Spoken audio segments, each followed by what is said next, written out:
Good morning and welcome to the Personnel Board meeting for Monday, December 22nd, 2025. It's 8:01 a.m. All members are present. Great to see everyone. And we'll go to our first agenda item, which is the going to be public comment. Go to Lieutenant McCarthy first.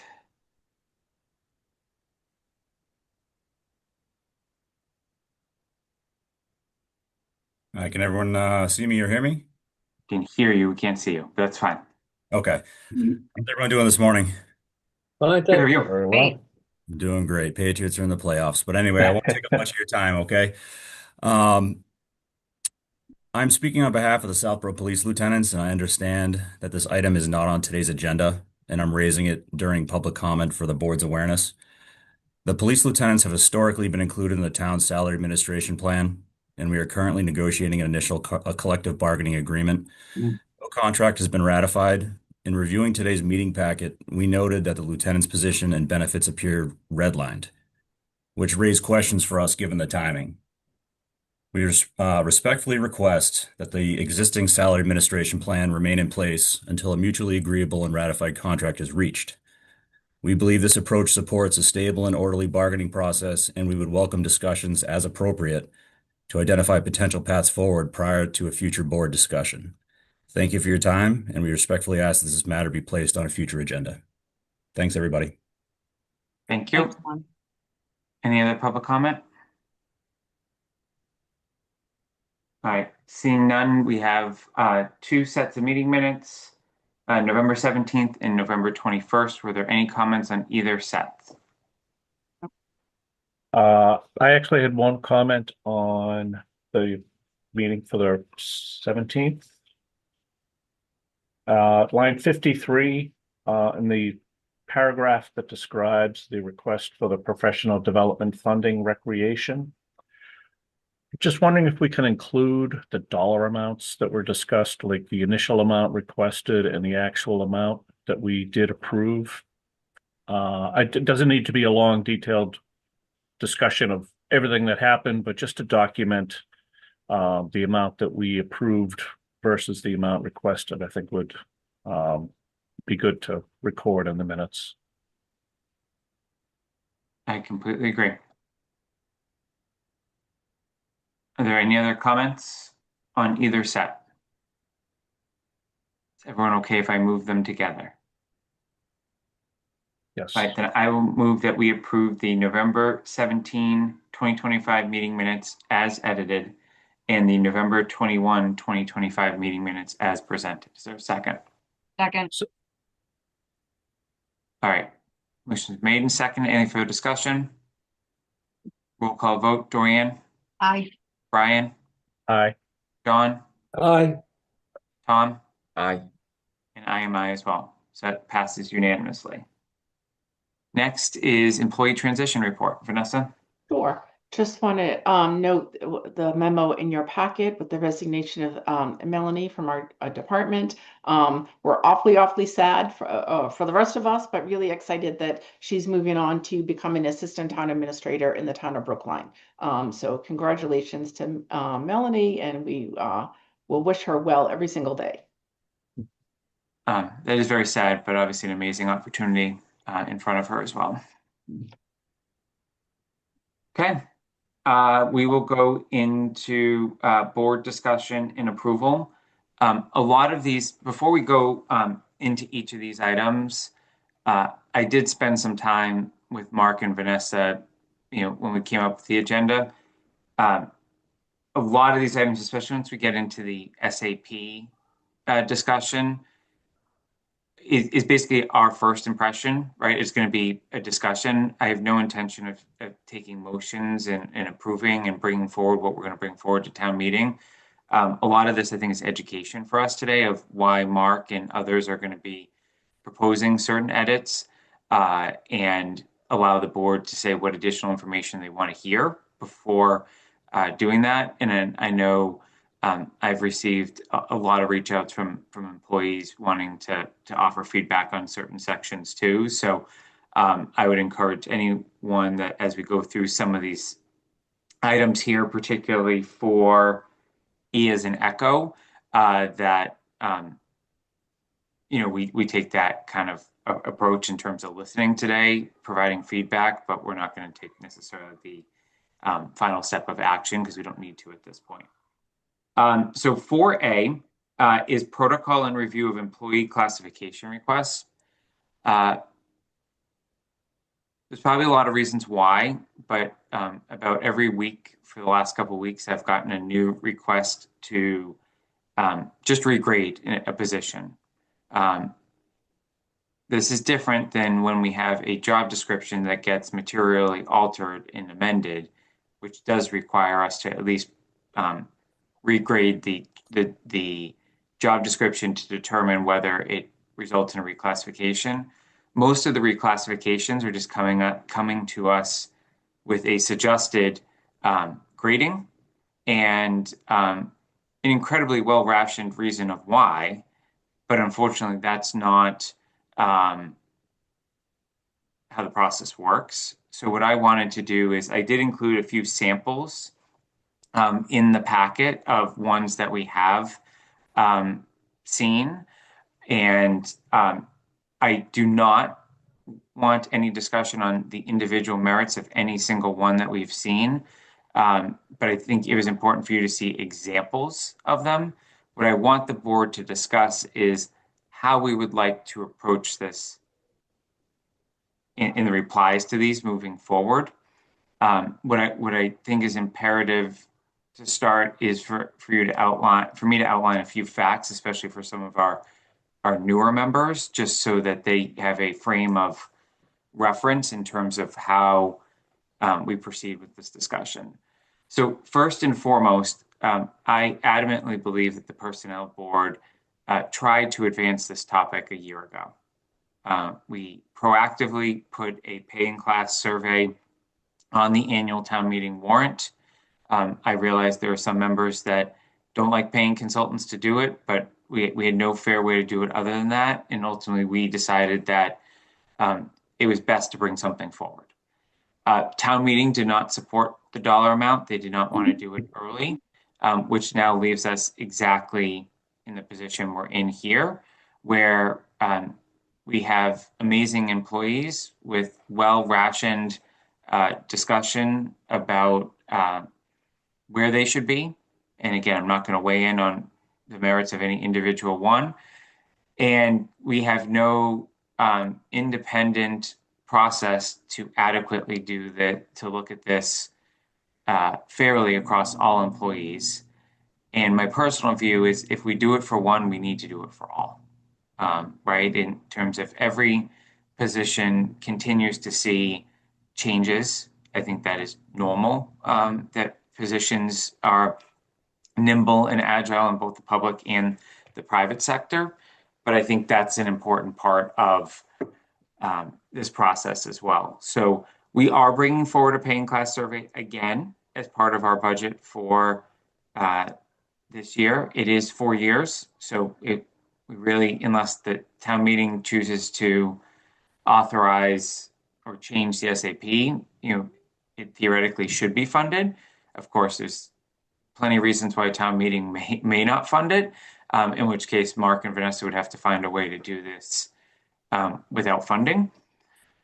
But at the same time, that takes time, right? We have one request in front of us that is saying that it should be done immediately, and it must happen today, and all of that. And again, even if we wanted to do it, I'm not sure budgetarily and in the current language of the SAP, which is always voted by town meeting, we have an ability to do that without, dramatic changes to, a job description. So in short, my recommendation would be that, Mark and Vanessa clearly outline to the select board the importance in some of the things that the Personnel Board are doing. I'm happy to join in an upcoming meeting, Mark. I realize the select board aren't the appointing authority for all these positions, but the reason I think it's important for them to be aware is they're setting some very strict budgetary parameters this year with advisory. And any consulting spend usually is the first one to go, but you also have a retention issue, and one that even, the great minds here, even if we want to do something, I'm not sure we have the tools in our toolbox to do something right now. So I just wanted to get a general reaction from others. I thought this was too important of a topic for me to just reply to people's emails and do on my own, and just wanted to make sure that we're not missing something here, and that we need to stay the course, as frustrating as it can be that the public sector works a little differently than how you would deal with these things in the private sector.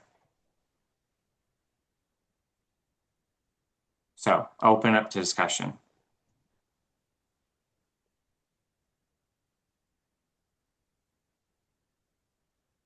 Hello. Hello. Go ahead, John.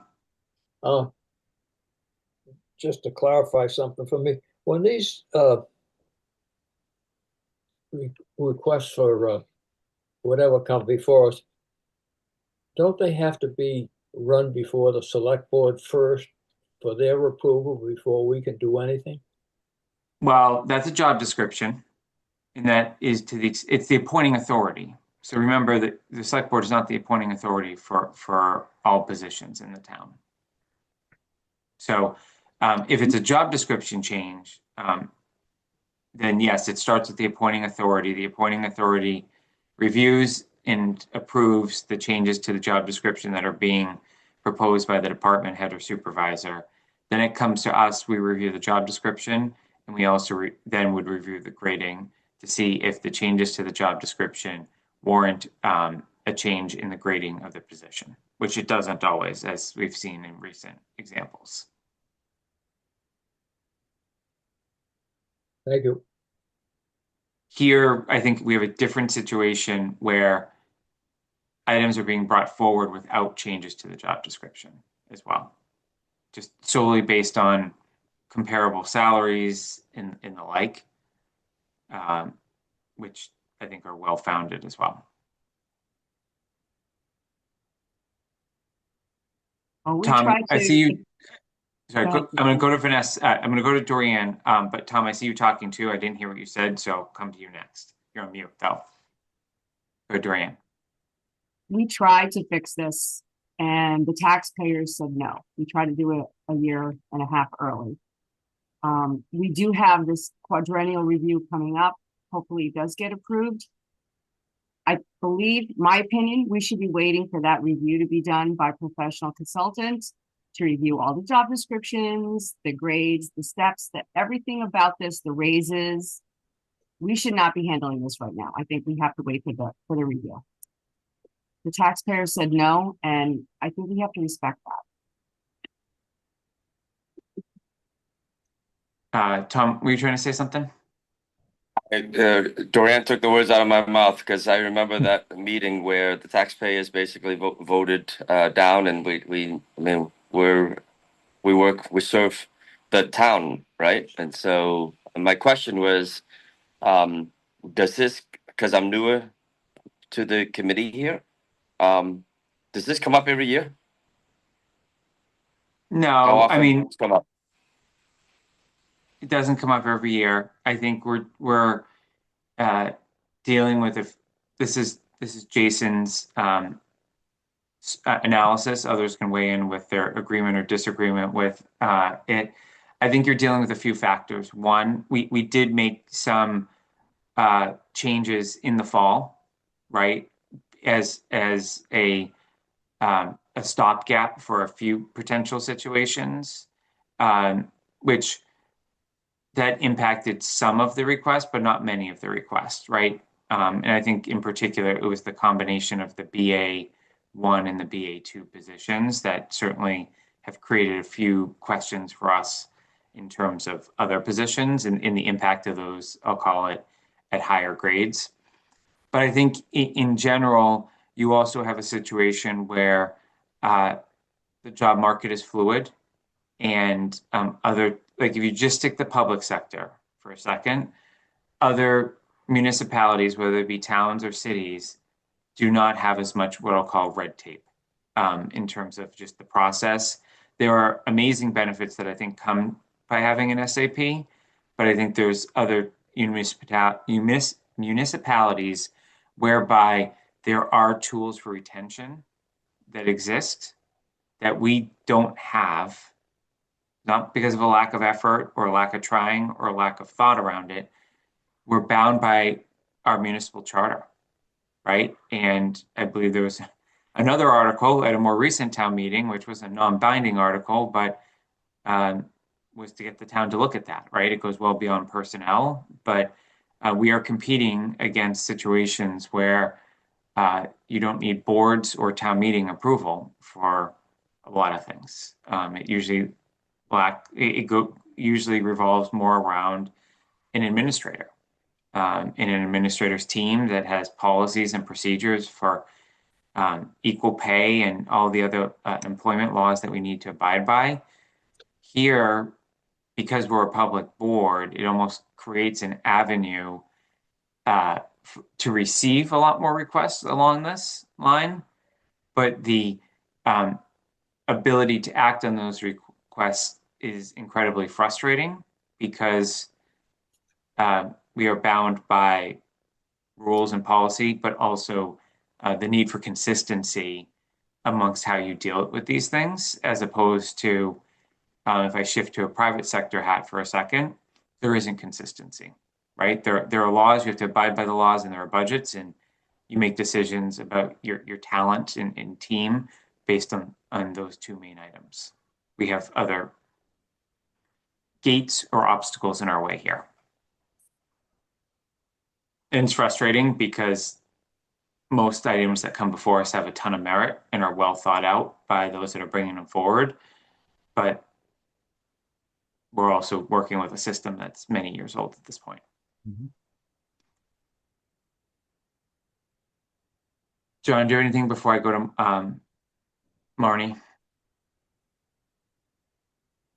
Go ahead, John. Question, would a motion be appropriate to, I don't know the exact words, but let everybody know that pending a new study, we're not going to address any of these changes?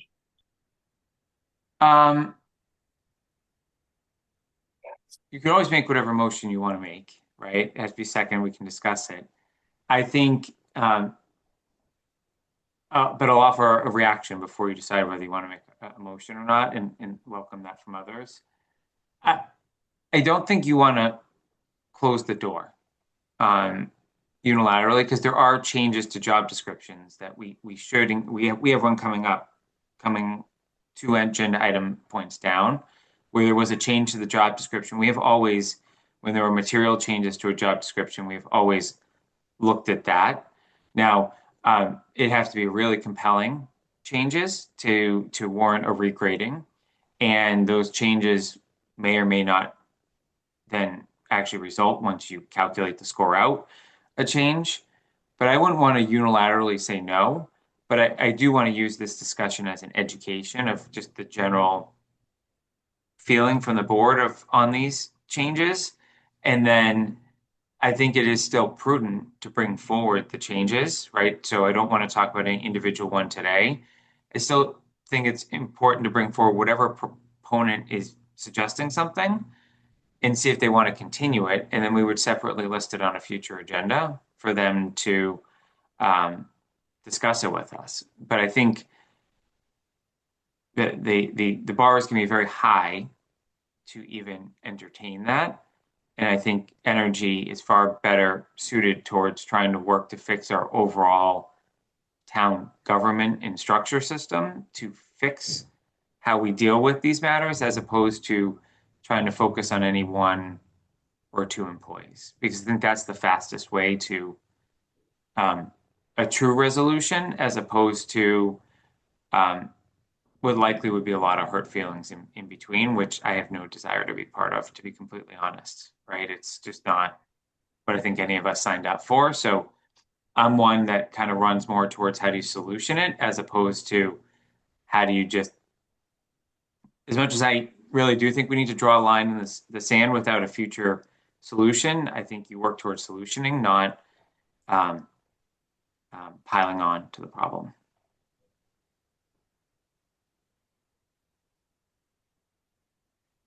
Any other board comments before I allow Marnie to speak?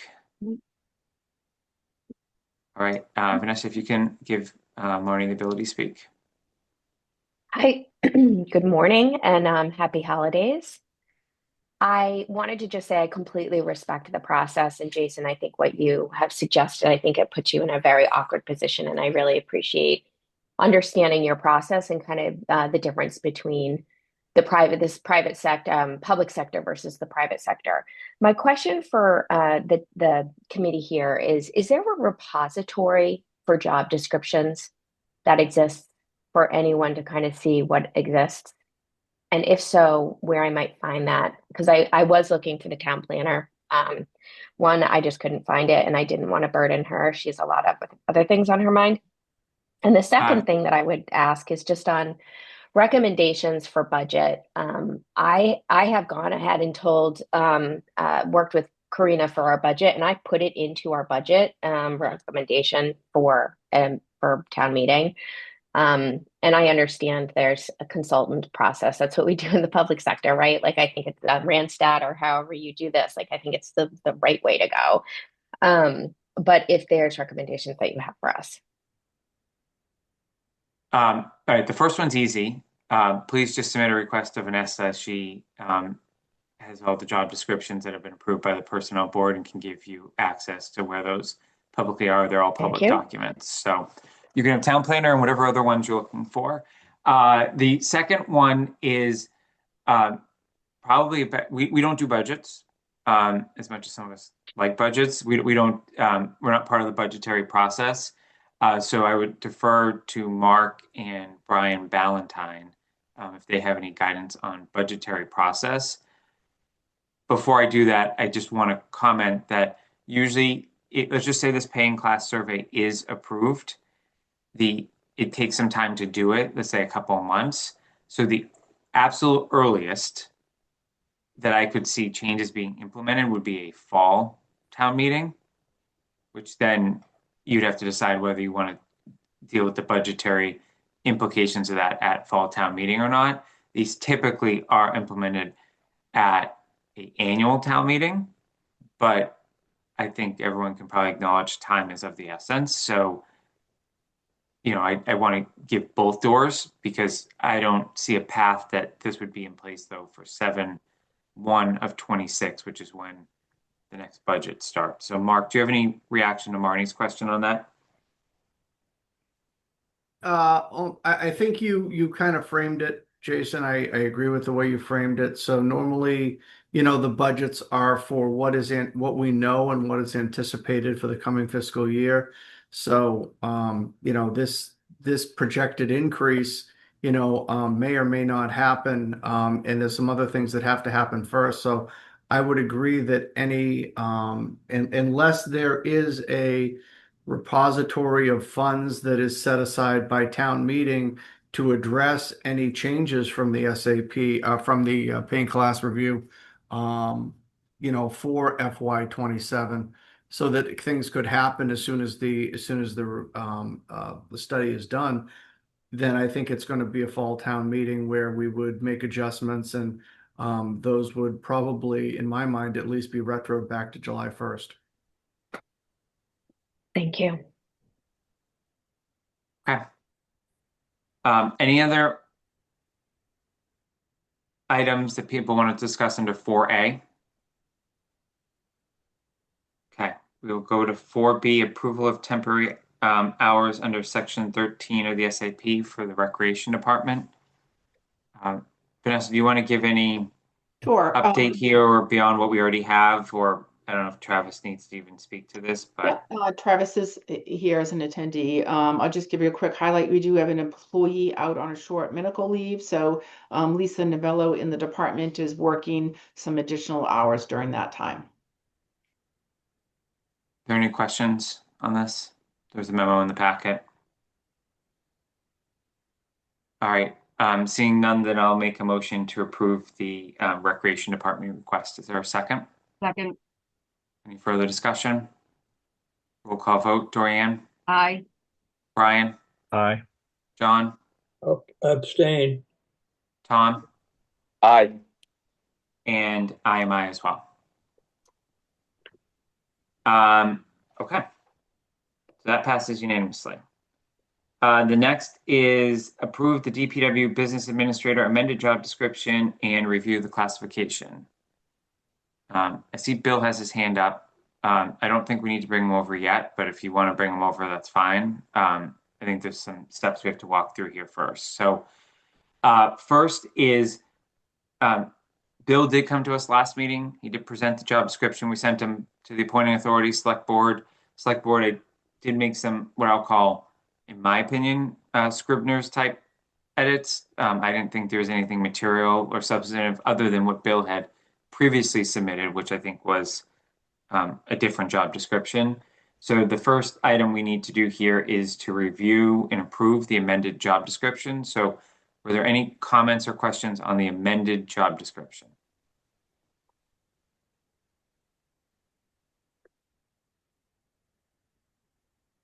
I'm seeing none. So I'll move that we approve the updates to the Business Administrator DPW job description. Actually, Jason, I may be missing this, but in Bill's memo, looks like it's recommended to go to grade 6, but does the job description say grade 5?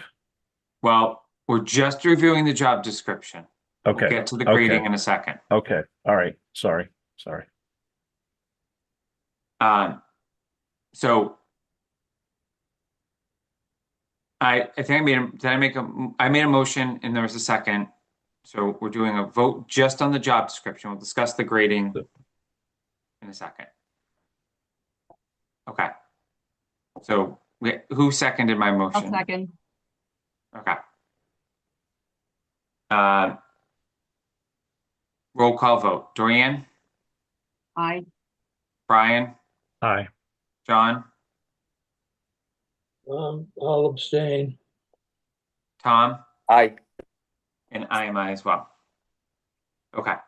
So the job description is now official. That will be the new one that goes into Vanessa's repository.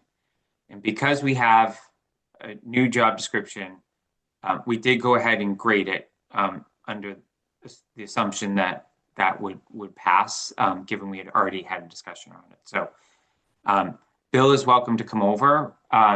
What I'm going to do first is update everyone on where the grading came out and what the process was for the grading. So then we can decide any other items. So as is typical in these situations, when we have an update to a job description, we have 2 personnel board members plus the assistant town administrator independently score the revised job description against the grading criteria. That's done independently, and then the group comes together and individually shares their grading for each of the series of criteria, right? And each of the criteria are unique and specific. And there's a score that goes attached to each of those. You then add up the total score, and that is then we have ranges for what falls. In this instance, how we're going to determine grade 5 versus grade 6, as in this example. For this particular one, where the scoring came out, just describe our process is we took the highest of the 3 grades for each one. So if Dorian and Vanessa had one number and I had a higher number, we went with that higher number for that specific item. So I view this as incredibly fair in terms of leaning the process and the steps towards the potential reclassification. When we tallied it up, unfortunately, it did not lead to a reclassification, and it was not even a borderline in terms of how the numbers fall out. It felt very squarely within where it currently is graded. So there is a recommendation that it stay graded exactly where it is. And that would require no further action from the personnel board. But I know Bill wants to speak to this. I know it's not the outcome he has advocated for, but again, we are bound by a process. So Bill, I welcome your comment, but Thank you. Can you hear me? yeah. Okay. I want to thank everybody for taking the time and going through the process on this.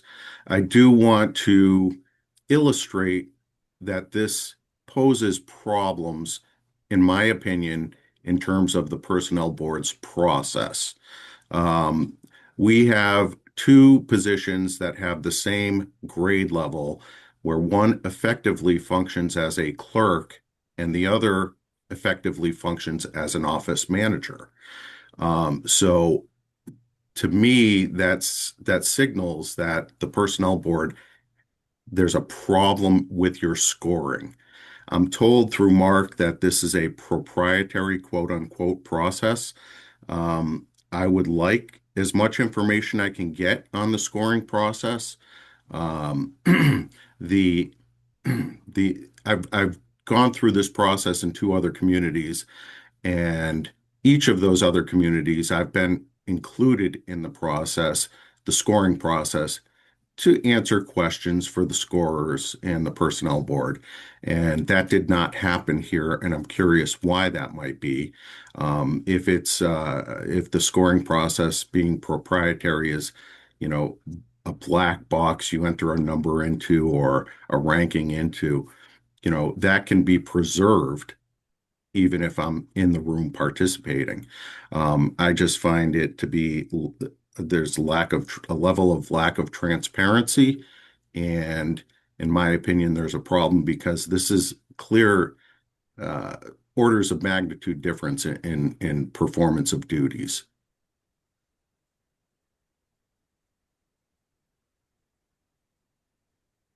Bill, the only thing I'm going to react to is you didn't make our job any easier by continuing to go to the select board. And even after we cautioned you and saying what the grading should be, you continue to go say what it should be.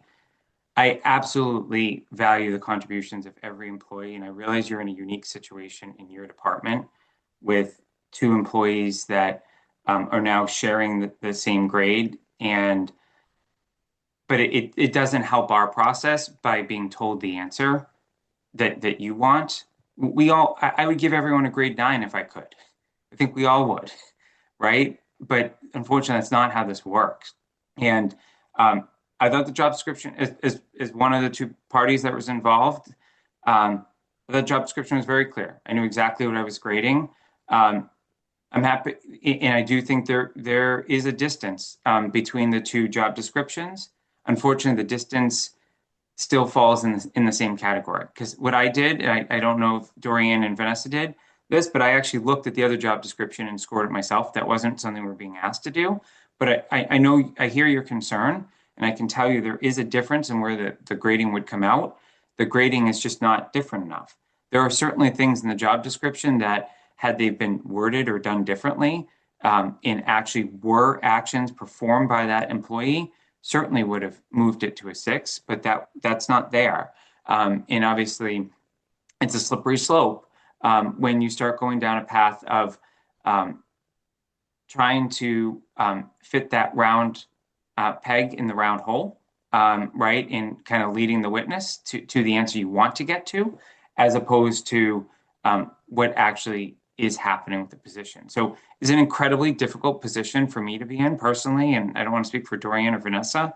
It's not the outcome any of us wanted, but there's also a process, right? And I hear you that you want to be part of the discussion, but I can almost guarantee that if you were part of it, you would have come back with changes to the job description to get us to the intended outcome, as opposed to having just submitted it with a, hey, this is the issue I have. Please run it through your process, but run both of these through your process to make sure it is fair. Like, that's how it should have happened. It's not what happened, but that's just my 2 cents on the issue. Thank you, Jason. Can you speak to the proprietary process a little? I'll let Vanessa speak to that. We've used two systems in my time on the personnel board, but I'll let Vanessa speak to that. Sure. This is a tool we've used, Bill, from one of our prior consultants. At the time, it was GovHR. That company is now been bought out by a national company. As long as we've worked with the personnel from GovHR, going back quite a few years now, she's always told the town and other communities that it is proprietary. We cannot release it as a public document, therefore it's not included in any of the packets. And the personnel board a number of years ago set up this process that I would do it independently with two other members of the board. So there was some involvement of the board in the grading process when the requests come forward. But as far as the status, it's always remained proprietary. Okay. Mr. Chairman, I would respectfully ask that the board refrain from voting at this point and give me an opportunity to think about this and proceed at a later date. We're not planning to vote because there's nothing to vote on. Because we're right as of now, we have nothing to indicate a vote to change what the existing grading is that's already been approved by town meeting. Great, thank you. Go ahead, John. You've got some of the paperwork here says the business administrator 2. Didn't we do away with 1 and 2? Yeah, it's just there should be no more references to 1 and 2.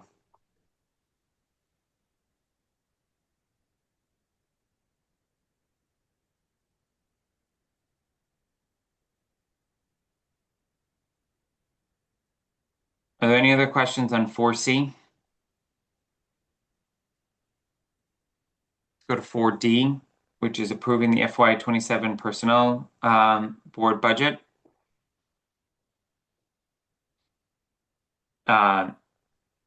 The two items in here are mainly around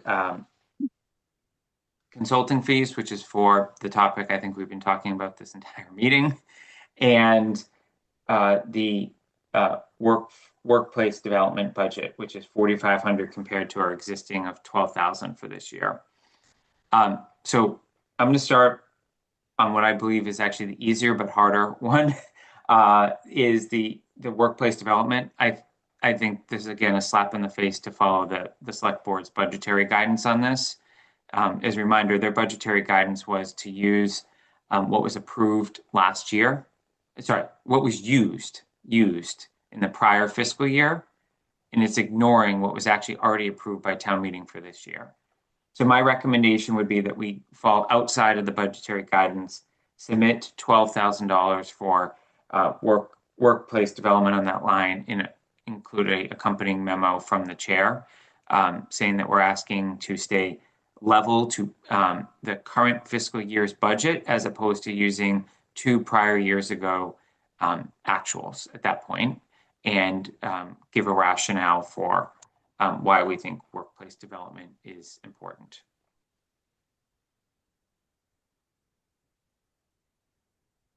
Does anyone want to go with a different number than what we already went for last year and got approved by town meeting? I'm not advocating to go up. I agree with you, Lucy. Yep. I agree with the top. Do we have a sense of where we are actual to date for 2026? I don't think that's in the packet. So I don't have that in the packet, Brian, but we have made some votes earlier this year for supporting professional development, but Yep. I can send that to the board this morning. No, and I think that could be used as, argument for, sticking with the 12,000 as well. My point, if we're on track to have a higher actual than what we had in 2025 or 2024,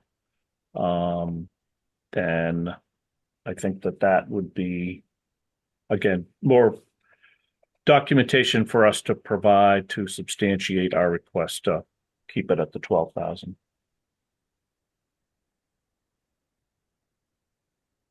Agreed. And I think the recreation one would be a good example of one where we didn't even fully fund it.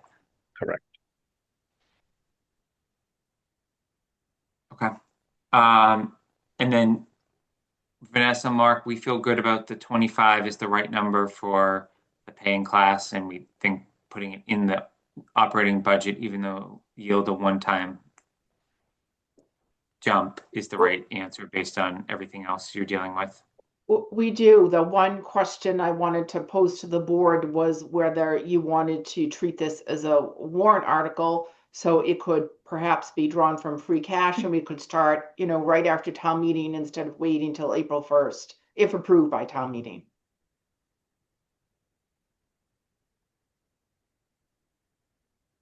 We've seen how that has gone in the past, but I would hope that we have some employees that stand up to speak to it if we went that route. That didn't happen last time, right? So that's one potential avenue. Or is there, Mark, a way that within the operating budget, if we kept it in here, that free cash could be used for a piece of that and directly allocated to that when you do that like wrap up motion, when you look at the sources of it, or you have to have it separately called out? Yeah, I'd probably pull Brian in to be sure about that, but I think the most certain way of doing it, because I think the budget, the budget is effective as of July 1st. We do use a bunch of different funding sources to offset the budget in that wrap-up motion, but it's not specific to any one thing.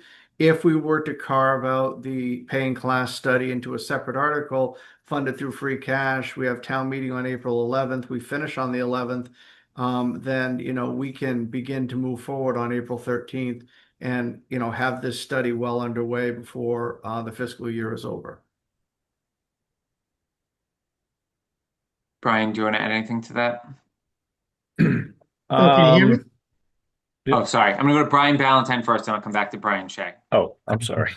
Okay, if you can hear me, that's great. Yeah, it's pretty clean to do it the warrant way. Anything's possible. So Jason, if you really wanted to do it, you probably could do it in that wrap-up motion. We've never really tried that, but you probably could carve it out in that wrap-up, that final vote to make a part of the personnel board funded by free cash. Theoretically, there's no reason you can't do that, but just a little cleaner if you do it on the warrant side, that's all. All right. Brian Shea, did you have anything to add, or you thought I was calling on you? I thought you were calling me. B, I guess I'd lean towards having it as a warrant item just to make it clean that we can start it as early as possible. Certainly with all these requests that we're receiving, the need is glaring to undertake this study, to have this document and the results of it available to us as soon as possible. Obviously, the risk is that town meeting doesn't fund it, but whether I think it's going to raise a flag. There's always people that see the big jump in certain line items and budgets, and they'll question why the 25,000, and so the budget may get changed. Or I think it's going to be discussed whether it's a warrant article or whether it's in our budget. I would lean towards going with a warrant article just so we can undertake the study as quickly as possible. Okay. I'm going to move that the personnel board recommend a budget of $12,000 with one line item, workplace development, with an explanation to accompany that, and to sponsor a separate article for $25,000 for a paying class study. Is there a second? Second. Any further discussion? All right, roll call vote. Dorian? Aye. Brian? Aye. John? Aye. Tom? Aye. And I am I as well. All right, Vanessa, if we can work on, I don't know what date everything's due to the select board and when they're reviewing this, but whatever you need from me to encapsulate that, I'm happy to help.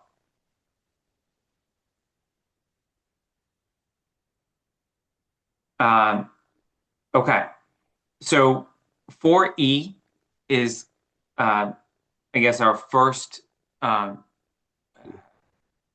first summary of the proposed changes that have really been compiled by primarily Mark and Vanessa, and I think a few others.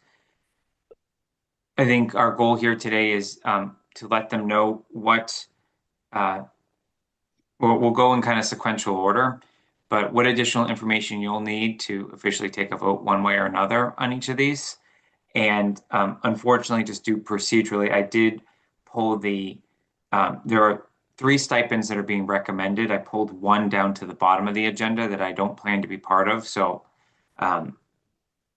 you all may choose to discuss or not discuss that one, but I did pull it out because I don't want to commingle that with this discussion given it's related to Board of Health. So first and foremost, let's go to the 2 new stipends that are being proposed.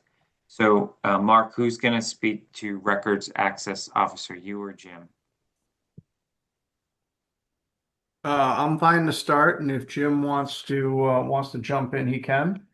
Okay. So I think that as you may be aware, you know, the town has a records access officer. Right now, it is me. I think it was because no one else had wanted it back in, I believe it was 2017, 2018, when the state required that every city and town in Massachusetts have a records access officer to be at least one to have the conduit for public record requests that come in. We get about 150 or more requests a year. Some of these are pretty simple. Some of them, someone's just looking for, you know, information on a permit, someone's looking for, you know, something that's pretty easy. Sometimes they're a little more complex. People are looking for multiple records from multiple entities over multiple years. And they take a lot of time and effort. You know, I'm not going to read the memo. You have it in the packet. But, you know, we need to ensure that this is done correctly. And if it's not done correctly, it leads to issues with the state. You know, there can be, you know, legal ramifications for this. I've had conversations with, well, let me back up because I also want to offer this. So I am the records access officer, but Melanie Otska in my office has been, you know, was assisting me at first with a lot of these, and now she has, you know, almost entirely taken over, you know, the operation of responding to these, and I get involved with some of the trickier ones. But she is handling all of these, which was the impetus for looking at doing the stipend. However, since she has decided to move on to a you know, much larger position, and you know, I'll echo Vanessa's comment earlier. You know, we're really going to miss her. She's been amazing here, but it's an amazing opportunity for her. So very excited. Talking with the town clerk, with Jim Hegarty, Jim would like to bring the records access into his office. Again, since the clerk is the keeper of the records, that makes sense. So this stipend is likely going to be applied for someone in his office, because that responsibility for records access will shift, you know, over into that office from the select board office. So, you know, some communities have separate record access officers. We don't have the ability to do that here. I think that's why we try to figure out some of these responsibilities, you know, such as the green communities piece, and you know, some of the other things that you have under the stipends. You know, there are other ways to do them rather than hiring, you know, brand new positions, another set of benefits, things like that. So that's the background on this request.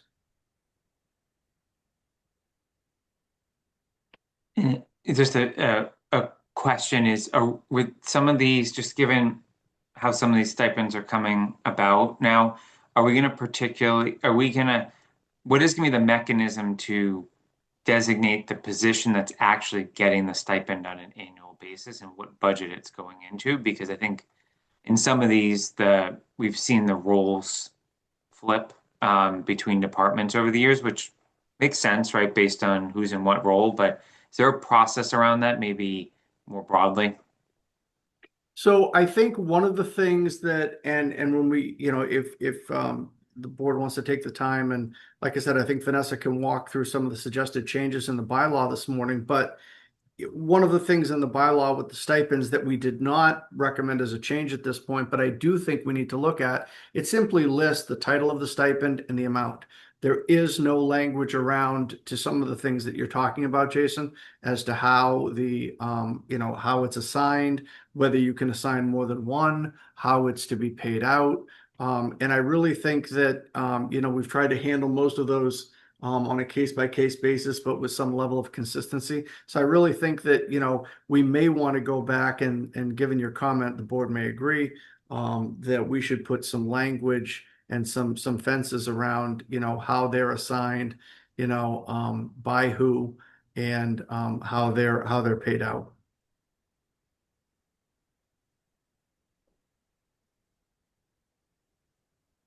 Okay. I saw Jim's hand go up and down during that, but now I see he's over. Jim, do you want to add anything on the records access officer? Yes, I would. Can you hear me? You can.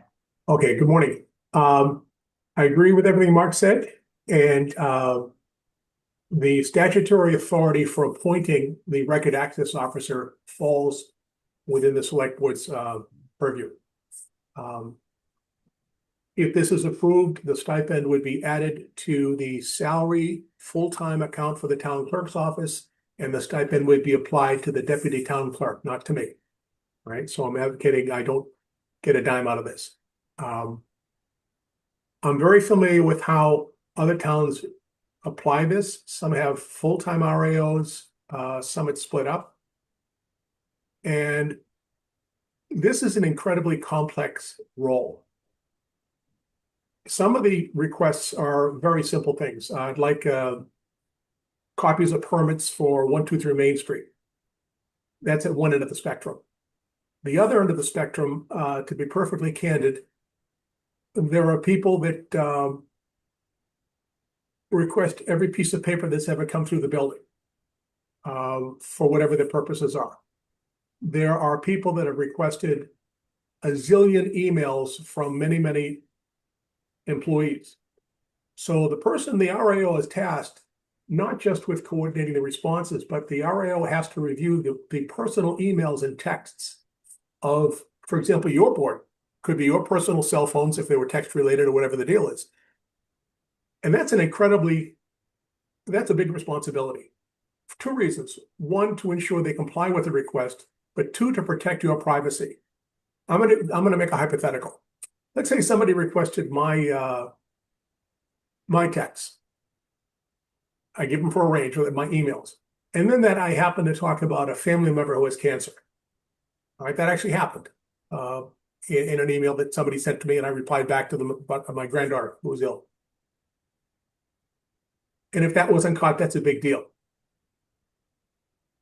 Flip side of this, I know of a situation, I believe it was in Arlington or Belmont, where a request was made for information related to,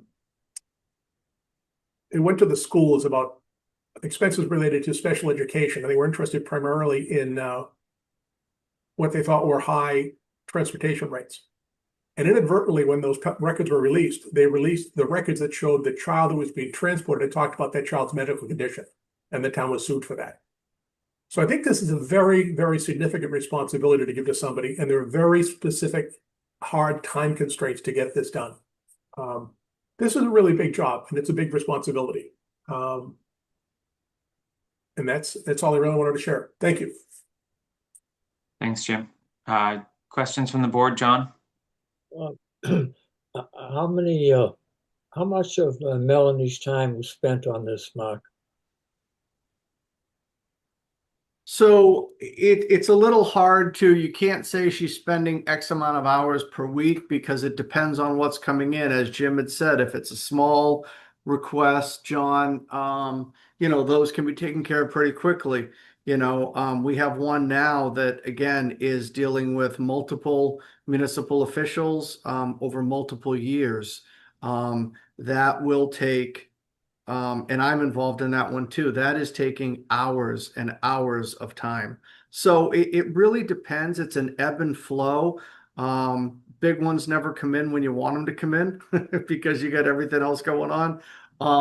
But it's if you were to say an average, I would say it's it's easily probably 5 hours or more a week, that we're dealing with public record stuff, and it's also the maintenance of all the other records, the requests and everything, and making sure that everything is taken care of. So it can be a lot. Sometimes seems like more than it is, but again, 150, 160 requests a year, you're getting one at least every couple of days. And Jim, I see in the handout here, you're going to request the select board to appoint Stephanie. What's this going to do to your help that you have? Are you going to need somebody else? No. John, I got to tell you, I'm taking a risk here, but I think we can do it. And we also have some efficiencies we're going to be rolling out quickly, which will in the spring, that'll save us a bunch of time. For example, you won't have to come in to get sworn in person anymore. It's all going to be done by DocuSign over electronically. So we're taking a risk. This is going to be tricky for us, especially when we get into a busy cycle with elections and town meetings. You have to request delays from the Secretary of State, and the fact that you have other town business going on doesn't count as an excuse. And I've talked to Stephanie about that, and there will be mandatory overtime if that happens.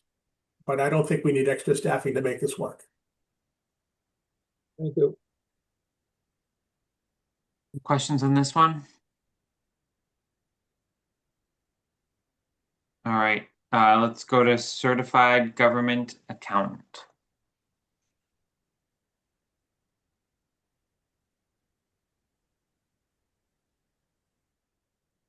I'm going to bring Carla over. I think she's prepared to speak on that. Okay.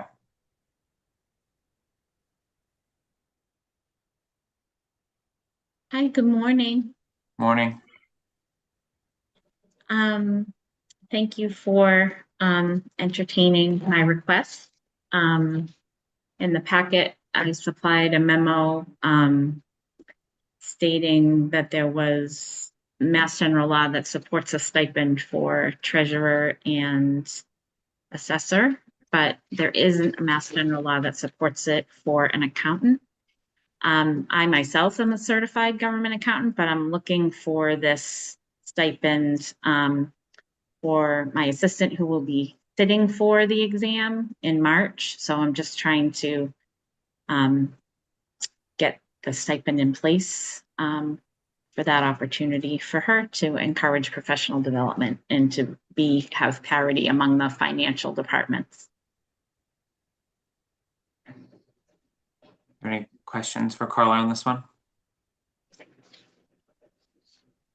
Carla, are you looking for a stipend to pay for her to take courses and get certifications?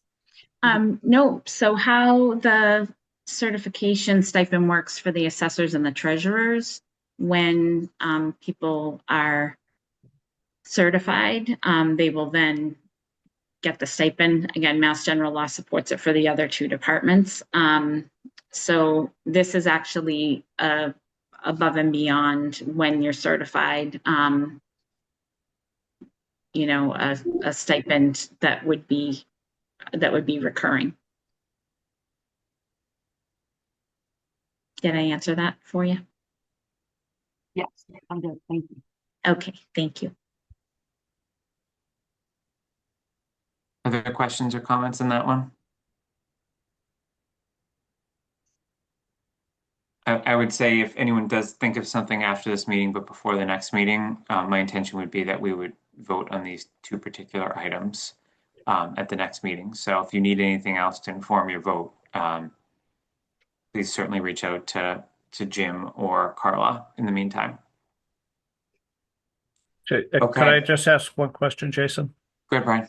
So where town meeting had approved the previous stipends for assessor and treasurer, should those be listed in the SAP under the stipend section as well? I don't think that they're currently there. No, sorry, Jason, I'll jump in. Brian, those are Mass General laws. So it's Yeah. simply Mass General laws being accepted. So the stipends that are listed there are there is no MGL to support them. So Okay. so we would have, so in the town code, you can find a list of all the Mass General laws that have been accepted by town meeting over the years. And that's where you would find those. And they also apply to positions that are currently outside the SAP as well, right? They're only to contract employees right now, right? Got it. Yeah, I think in the same vein that Ms. McAuliffe just spoke to, though, that the intention of both the treasurer and the assessor, that those would go to Deputies. the deputies in their office. Okay, so then I do think Brian's point is valid then, that we should probably, if we're gonna include this one, if this one gets passed, right, we should just list them out if the town has adopted them. Yeah. Fair. Okay. Should we go on to the classification grid? I don't know, should we? No, I'm asking if everyone's okay to move on to it.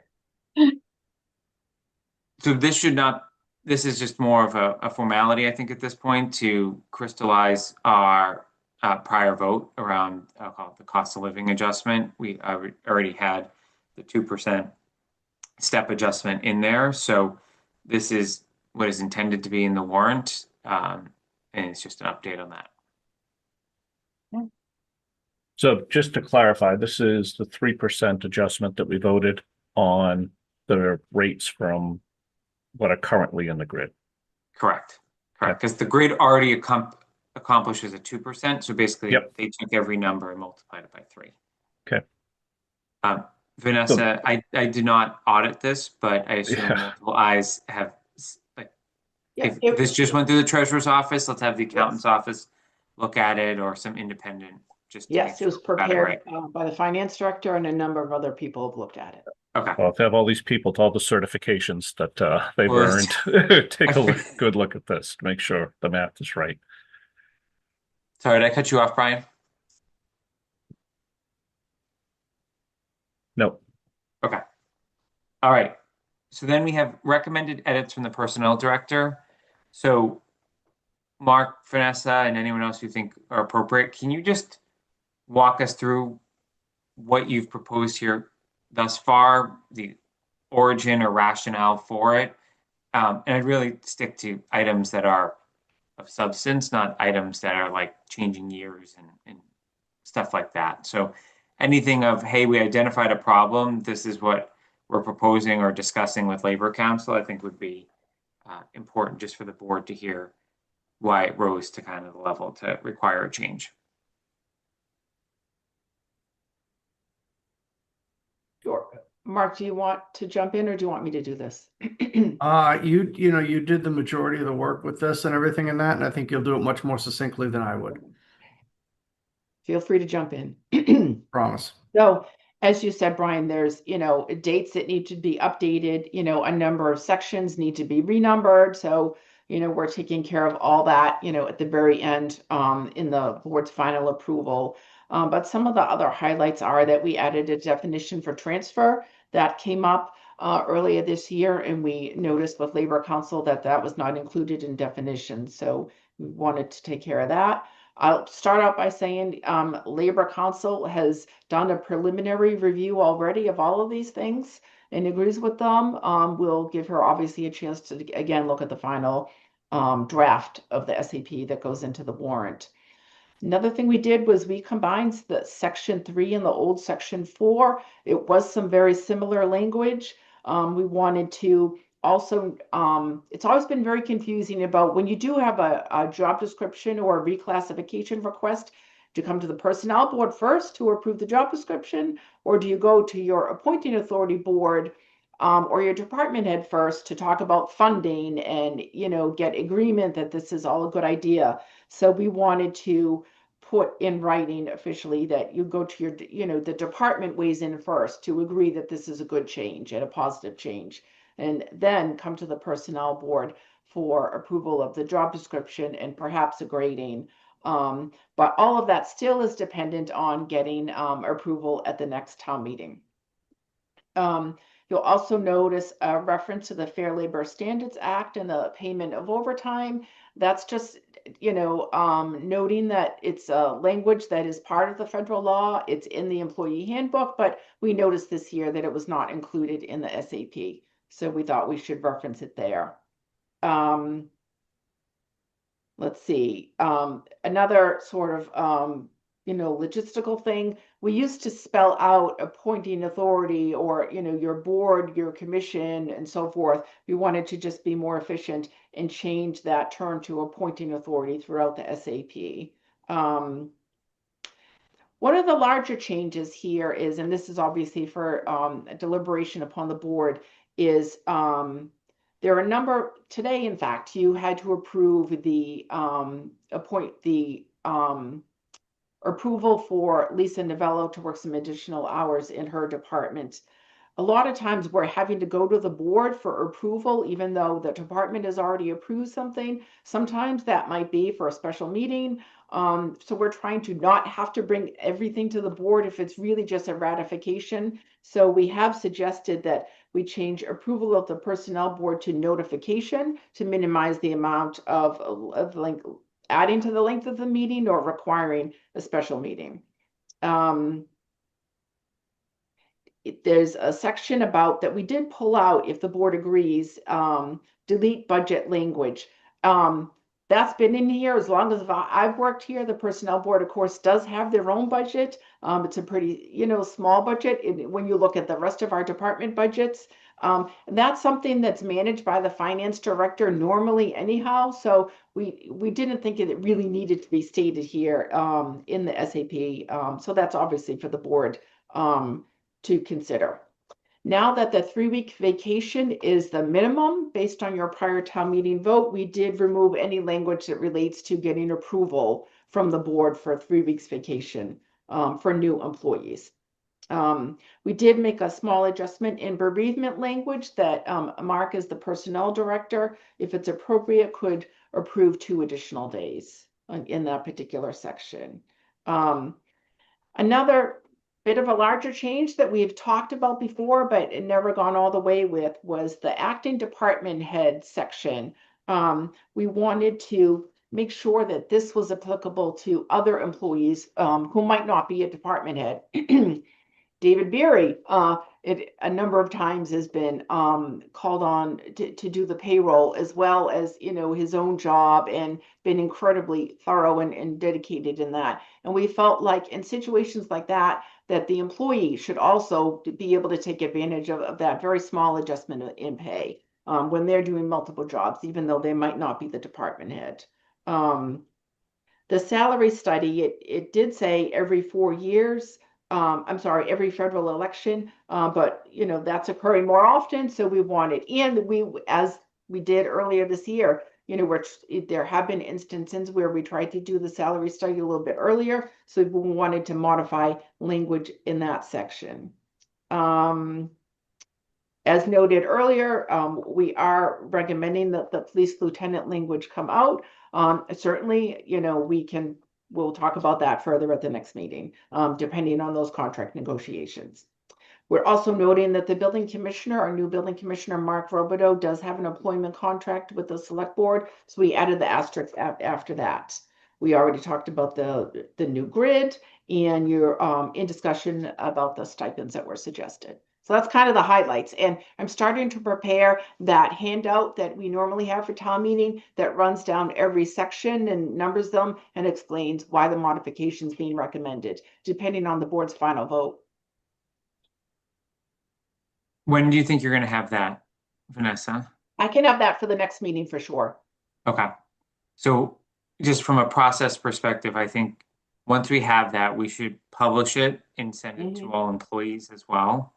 And allow, like, we'll use that as, like, we'll go one by one in that meeting. Okay, yeah, And if there's no, and we'll start approving things, sure. right? So if there's no feedback that's either submitted in writing or verbally during that, and the personnel board is okay with it, we're going to start kind of trickling it down. My hope is we get through it all in that one discussion, but Yeah. I know there's always a topic that comes in. The other thing that before I open up to more general comments is I would err on the side, and this it starts with the police lieutenant thing, but you know, let's not change anything until stuff happens, right? So like, look at the vacation as an example. We waited for town meeting to approve the 3 weeks vacation, and now you're making kind of some further tweaks to kind of get rid of that process.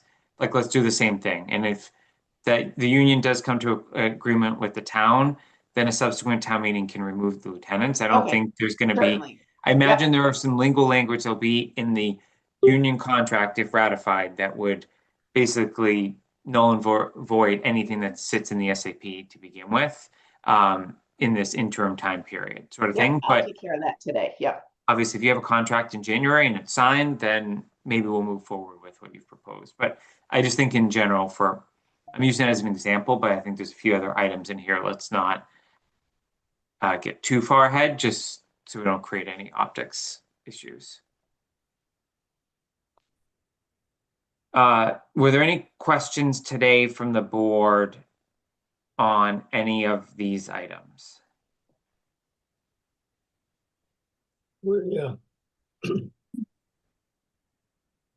ahead, John. Vanessa kind of skimmed over. My copies don't have red lines on them, but they got lines, and kind of went over kind of fast. We certainly will have a chance to review them a little more closely before the next meeting. So, yeah, sometimes things happen that don't mean to happen. Yeah, I think we should endeavor to have that ready 5 days before, so it allows everyone to kind of ask questions and then bring it to the meeting, would be from a scheduling perspective, which I know we're getting close to that. So my only other question, just seeing some of these for the first time today as well, Vanessa, is I like the general concept of what you're trying to do with the acting. I know it used to be acting department head, but now taking on additional responsibilities. I would encourage us to think about, though, that it not be a situation where someone has the ability to, and I'm going to use air quotes here, double dip, right? Like if they're getting overtime for the position because it's requiring them to work outside their normal hours and kind of a 10% jump, I think that's not the intent. It would be when someone is being asked to kind of dual hat within a normal working hours. I don't know how you frame that, but that might be a labor council question as well. But I think we just need to be cautious of that too. But I love the intent of where you're going with that. I just think we need to be careful of some of these traps. Sure. We'll review that again with council. Jason, I have a question. If we have employees, especially with the DPW facilities, anybody who has to come in, we have a big snowstorm. And they have to come in and work. It's forced. They have to be there. They're getting time and a half, even though they haven't finished their 40 hours.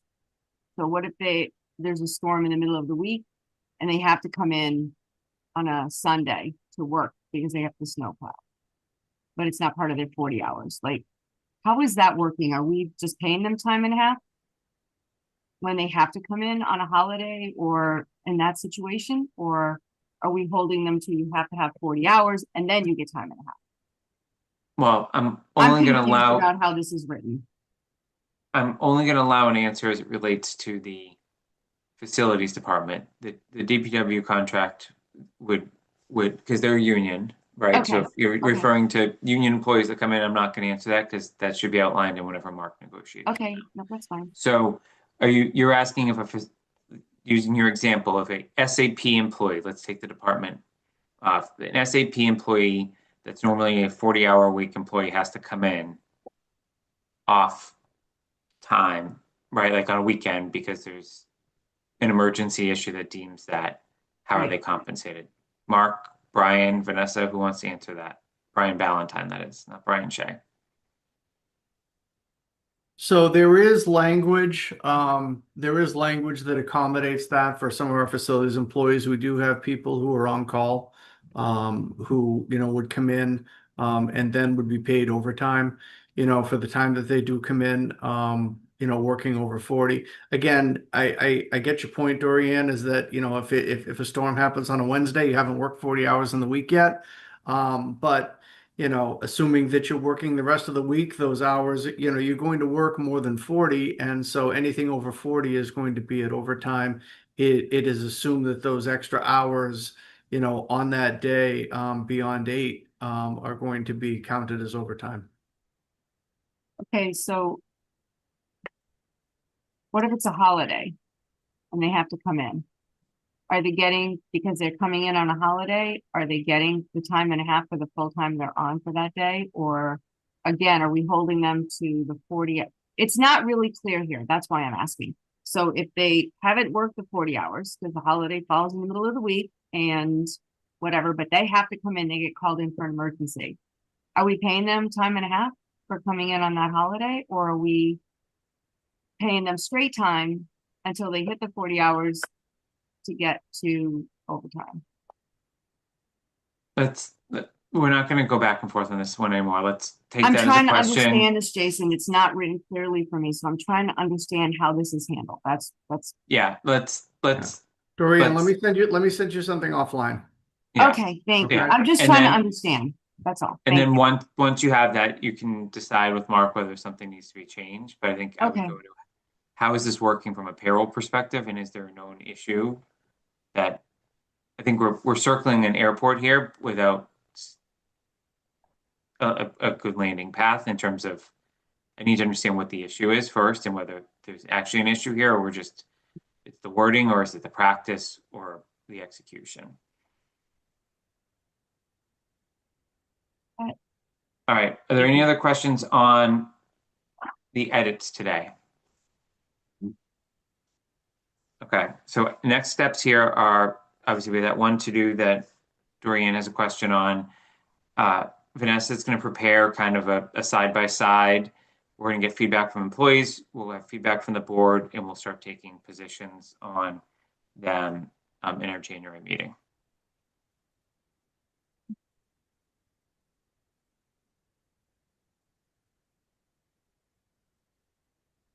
Okay.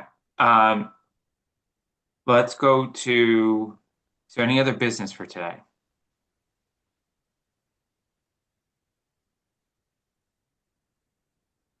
Okay, board calendar. I think Vanessa, why don't you figure out when you can have that document ready? And then we'll pull the board probably for mid to late January in terms of a date. Sure. But that's gonna be our agenda topic, right? Unless other things come forward. So let's focus on that. I am going to drop now. I'll turn it over to John. You all just need to talk about the sanitation certification with Taylor and from a Board of Health perspective. And then I think should be good to adjourn. So I wish everyone a happy holiday because I'm not going to come back. Thank you, Jason. All right. Thank you. Thank you, Bye, Jason. Jason. So John, I've just brought Taylor Westover, who prepared the memo for this requested stipend. Hi, can everyone hear me? Yes. Great. So requesting a $5,000 stipend for registered sanitarian certification for our health agent. Basically this certification, he was not required in the job description, but required within a year of hire.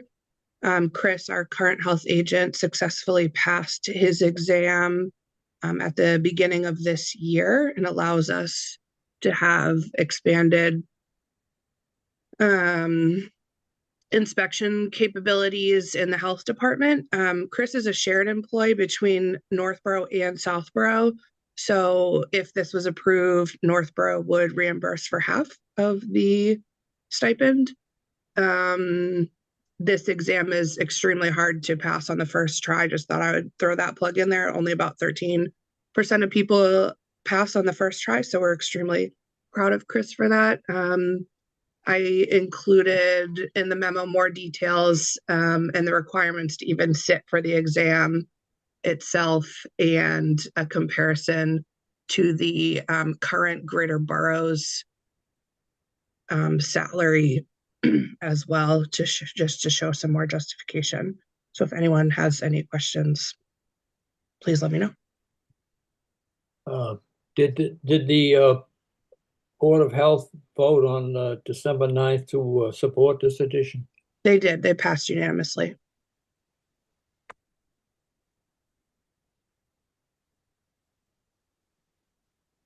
Any questions from the board? I have a question. So the requirement was for them to take this exam within the first year of being employed. And when we made that offer, was it specific in terms of who's going to pay for the exam or the course? So this would be an annual stipend for receiving it, not for paying for the course. Is that? Oh, gotcha. Yeah. Sorry for that confusion. All right. That's all I needed to know. Thank you. Yep. Will Taylor, will the Northborough Board be part of this? Sorry, meaning what, John? Or you're going to pay, is just Southborough going to pay this annual stipend, or? Oh, so we would pay it and then Northborough reimburses us for half. Mm-hmm. And they also are going through the process of, they don't need approval, only Southborough needs approval, but they are adding it to their budget in hopes that it would be approved by the personnel board as well.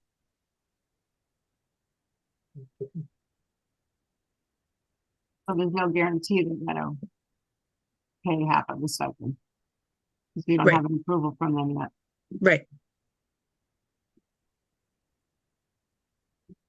Good. Any further questions? So John, if I could. So in the, just looking at the attached material to it, where for the Employment Opportunity Regional Health Agent. So being a registered sanitarian, within an agreed upon time is a requirement of the job, correct? Correct. And a salary range was then stated for the job. Right. Could one assume though that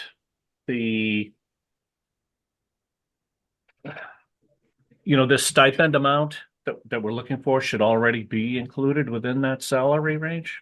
So I can just give you some historical background. When we approved the job description for this new position that we hired into last year, Brian, there was discussion around whether it should be a requirement coming into the job or if we should say preferred.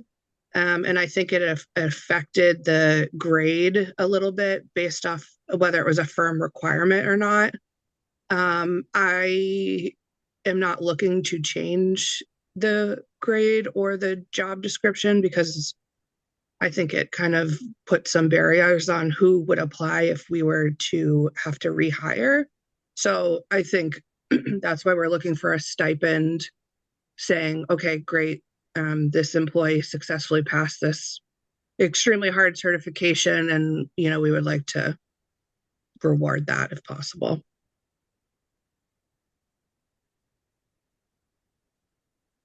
Well said, Brian.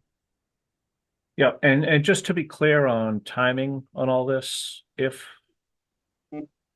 this something that we would be looking to establish starting in like, like July 1st of next year moving forward, or? Are you asking me or are you Yeah, asking I the saw board? Vanessa Yes. shake her head, Yes, yes, so because the it- answer it to would that is, be- It would be an amendment to the SAP, which takes Yeah. effect every July 1st if approved at town meeting. Can we make this vote contingent upon the approval of accepting that stipend from Northborough? Since we're really thinking we're only paying 2,500 and now we may not, so can we make that vote contingent? So Northborough's board does not have to approve this. This would be contingent on town meeting approving their budget. Right, and it's a shared position, so John or Mark, can we make our vote to approve the stipend contingent upon the approval by Northborough to pay their half?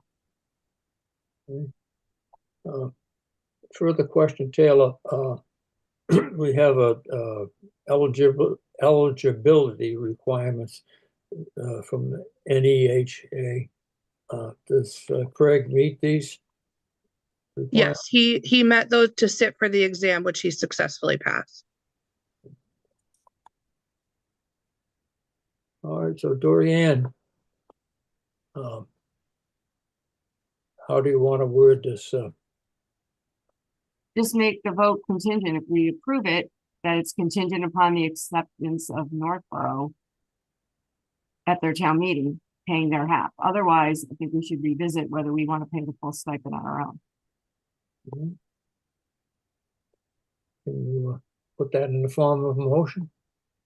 You want me to put that in a motion? Okay, make a motion that we approve $5,000 stipend for the Registered sanitarian service? yeah, registered sanitarium for $5,000 contingent upon the approval of Northborough to pay their half. I'll second that. Okay, roll call vote. Any other questions? All right, roll call vote. Dorian, Aye. Brian, aye. Tom, Aye. and the assistant chair votes aye. Thanks all. Happy holidays. Happy holidays, Taylor. All right. Any other business to come before the board? Mhm. I move that we adjourn. Second. Roll call vote. Dorian, Aye. Brian, Aye. Tom? Aye. And happy holidays, everybody. Yep. Thank you. You as well. Okay, and the chair votes aye. Happy holidays. Happy holidays, everyone. Thank you very Take care. much. Bye.